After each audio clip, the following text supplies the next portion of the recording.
You're watching America This Morning, America's #1 early morning news.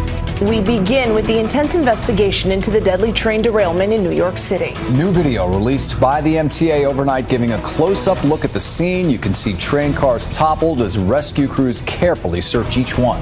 The investigation has uncovered that excessive speed likely played a factor in that crash. ABC's Tamon Bradley has the latest.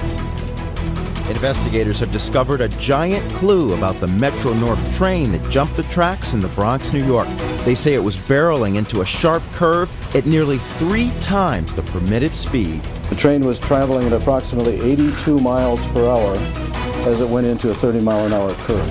While it's too early to tell if the train's engineer, William Rockefeller Jr., is at fault, sources tell ABC News that human error is likely to blame. The NTSB says the train's brakes weren't applied until very late in the game, 5 seconds before the train came to a stop. 4 people were killed, more than 70 injured. When I heard about the speed, I gulped. It sort of takes your breath away. This new video shows recovery crews at the scene after the 7 cars derailed, one stopping only feet from the banks of the Harlem River. Survivors describe the frightening moments. I could feel the wheels come off. I could feel the car go off the tracks there. There was just like the rubble from under the tracks like flying like at my face. Overnight, a vigil at the crash site. People paying their respects for the victims. The Lord is your guardian.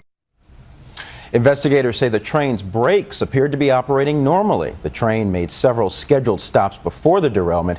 The engineer, now home from the hospital, will be interviewed again today. John Bannon. Clearly a little bit early in the investigation, but has the NTSB recovered any evidence that the engineer might have been distracted?